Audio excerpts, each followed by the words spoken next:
इस ग्रंथ में त्रिविध चेतनाओं के स्वामी ये गाथा आ रही है। चेतना की चर्चा करते करते उसकी अवस्थाओं की चर्चा आचार्य प्रवर कुंद कुंद स्वामी कर रहे हैं। गाथा है सब्बे खलु कम्म फलम थावर काया तसाहि कज्जुदम पाणित्यमधिकंता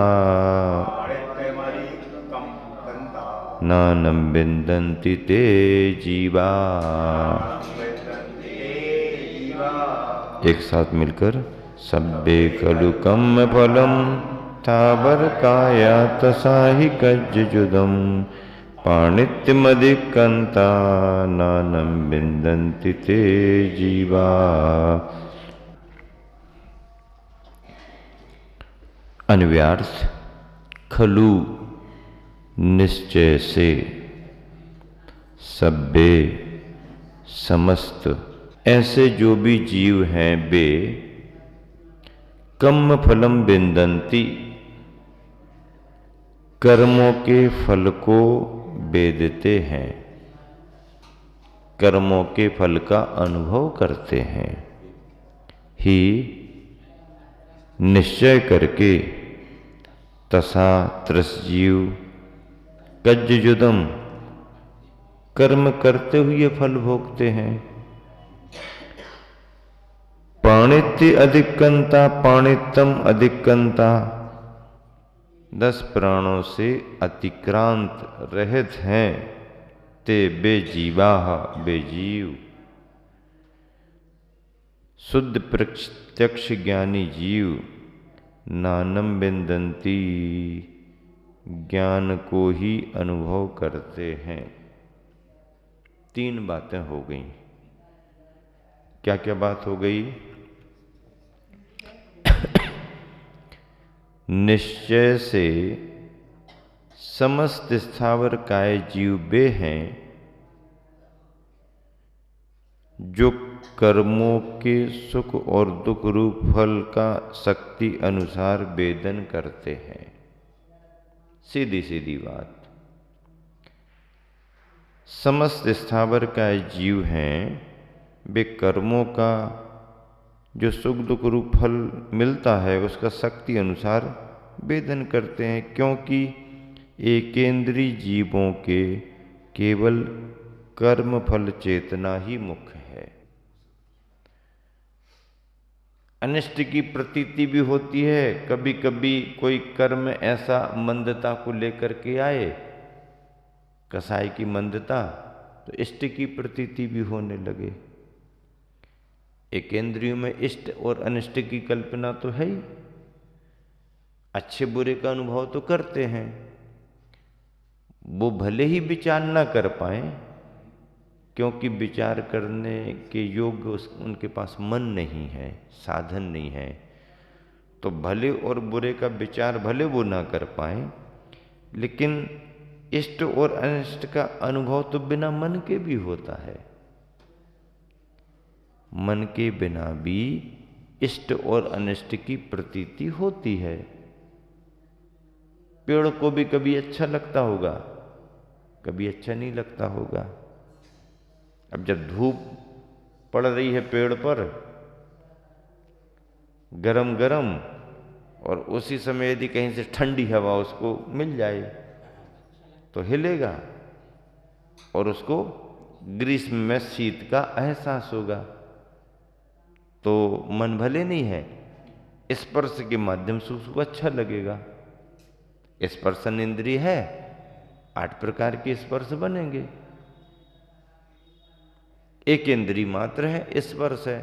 तो ऐसे ही वनस्पति में, पृथ्वी जल अग्नि वायु में 8 प्रकार के स्पर्शों से इष्ट और अनिष्ट की कल्पना होती है।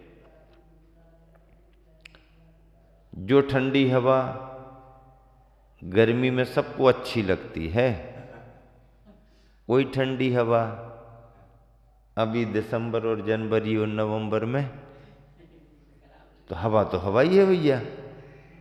उस समय तो आप बहुत अच्छा कह रहे थे, इस समय क्यों अच्छा नहीं कह रहे? नहीं, अभी टेम्परेचर डाउन है, इसलिए ठंडक नहीं चाहिए, अभी हीट चाहिए, गर्मी चाहिए। और जो गर्मी अभी आपको चाहिए वो गर्मी आपको फिर मई जून में मिल जाए तो नहीं नहीं नहीं नहीं, उस समय गर्मी नहीं चाहिए, उस समय ठंडक चाहिए। तो सर्दी और गर्मी करे क्या? वो तो अपने स्वभाव में है। तो यहां कह रहे हैं कि समस्त स्थावर काय जीव कर्मों में उनके फलस्वरूप सुख दुख का वेदन करते रहते हैं, क्योंकि उनका प्रतिकार नहीं कर पाते, प्रतिकार करने की उनकी स्थिति नहीं है। अब तो इसलिए इनको क्या कहा? कर्म फल चेतना। कर्मों के फलों में जो कुछ भी उनको अनुभव होगा वह अनुभव उन्हें करना ही पड़ेगा, किंतु निश्चय करके त्रस जीव कर्म करते हुए फल। त्रस जीव किसे कहते हैं? त्रस जीव किसे कहते हैं? त्रस जीव वो है जिनमें एकेंद्री से ऊपर दूसरी इंद्री प्रारंभ हो गई है। हाँ, दो इंद्री जीव से त्रसपना आ जाता है। एक इंद्री जीव में स्थावरपना रहता है और दो इंद्री जीव से त्रसपना आ जाता है। तो त्रस होने पर क्या होता है? त्रस होने पर प्रतिकार करने की स्थिति बन जाती है, प्रतिकार करने की स्थिति बन जाती है। जैसे गर्मी में धूप अच्छी नहीं लग रही तो पेड़ को वहीं खड़े रहना पड़ेगा, लेकिन यदि लठ या चींटी को गर्मी में धूप लग रही तो वो सरक करके चल करके छाया में चली जाएगी। ये प्रतिकार किया उसने। ये प्रतिकार की क्षमता दो इंद्री को आई। दो इंद्री कहाँ से प्रारंभ होती है? स्पर्शन के साथ रसना आ जाए और रसना के माध्यम से 5 प्रकार का स्वाद उसको मिलने लगे, तो रसना इंद्री आने से स्वाद भी मिलता है और बोलने की क्षमता भी आ जाती। हाँ, बोलने की क्षमता भी आ जाती। एक इंद्री नहीं बोल पाता, दो इंद्री को वचन योग आ गया, वचन योग आ गया। अब वो कैसा बोलता है, क्या बोलता है, आप समझ पाओ ना समझ पाओ, पर उसके पास में ध्वनि आ गई। क्या आ गई? ध्वनि आ गई।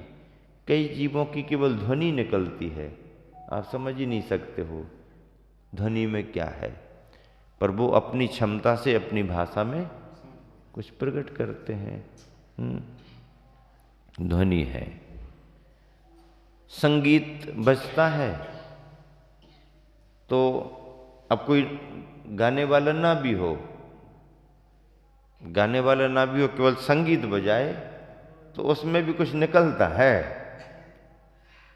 अब वो सब नहीं समझ पाएंगे, लेकिन उसका कोई विशेषज्ञ होगा तो वो समझ लेगा।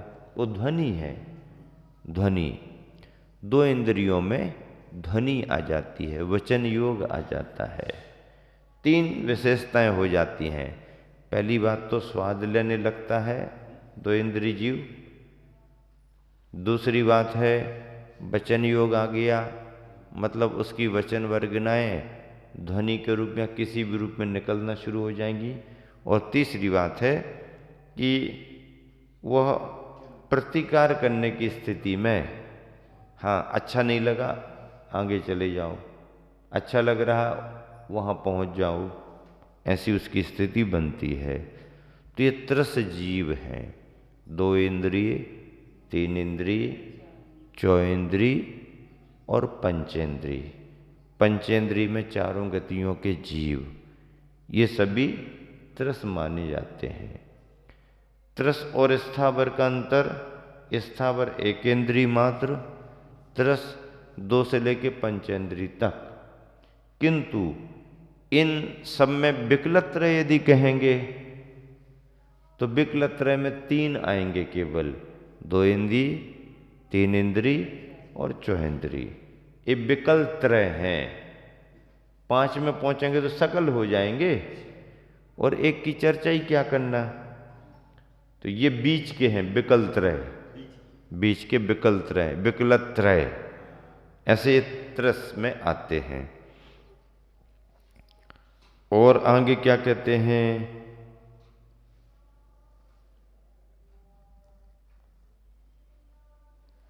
और जो जीव 10 प्राणों से रहित हैं, किससे? 10 प्राणों से रहित। 10 प्रकार के प्राण कौन कौन से हैं? 5 इंद्रियों के प्राण। 5वें इंद्रियां प्राण के रूप में मिली हमको। हाँ, 5वें इंद्रियां प्राण के रूप में मिली हैं।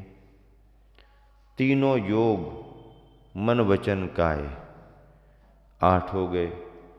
आयु और श्वासोश्वास, ये 10 प्राण माने गए। अब यदि कोई सुन नहीं पाता है तो ये नहीं मानना कि उसके पास एक प्राण नहीं है, या कोई जन्म से अंधा है तो ये नहीं मानना कि उसके पास में एक प्राण कम है, क्योंकि एक इंद्री कम हो गई ना।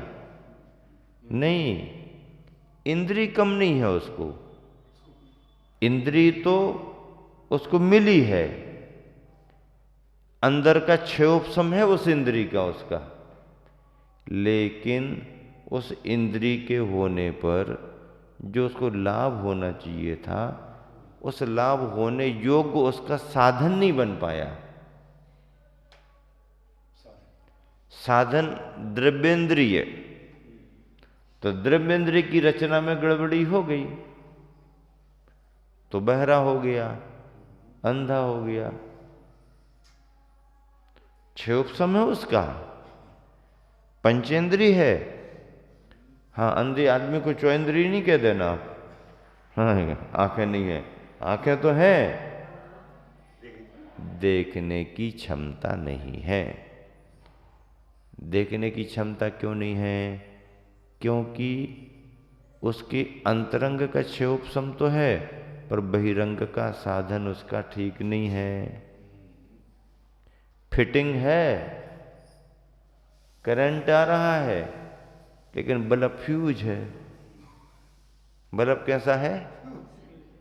कैसा है बल्ब? अब फ्यूज है तो उजाला कैसे होगा? अरे भैया, बाजू भले मकान में तो उजाला आ रहा है, हम बार बार खटका दबा रहे, यहां तो उजाला ही नहीं आ रहा। क्या बात है, लाइन तो हमने लगाई है, बिल भी भरते हर महीना, उजाला क्यों नहीं हो रहा?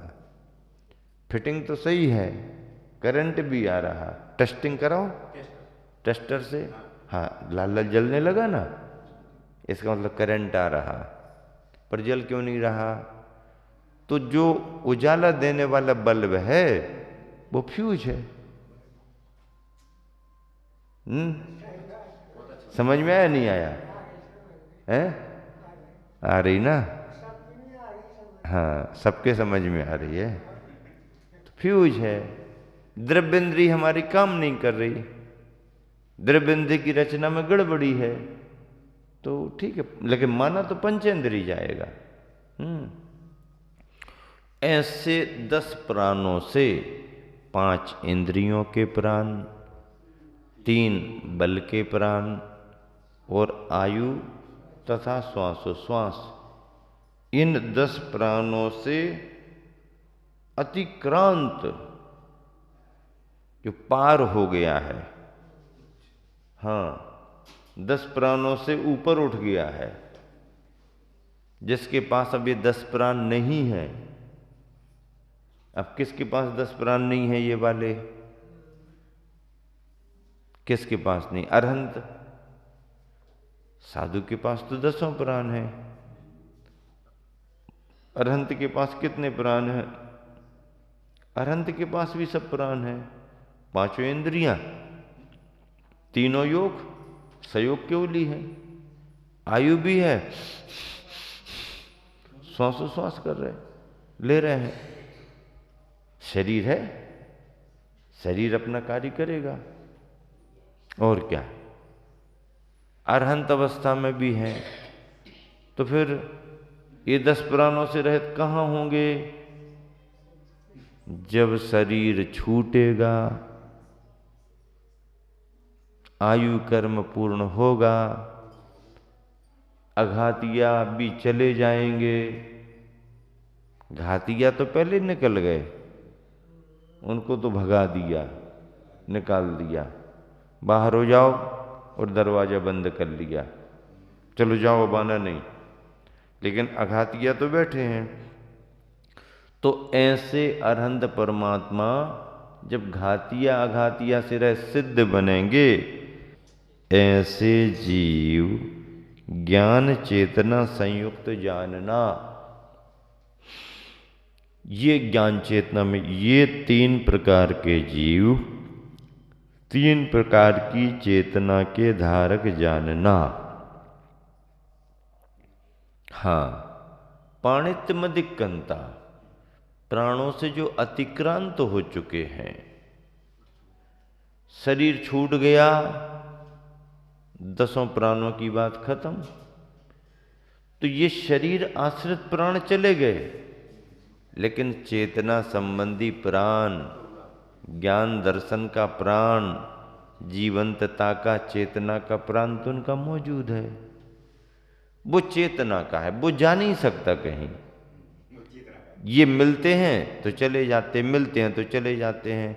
चेतना मिलती भी नहीं है और है तो कहीं जाती भी नहीं है।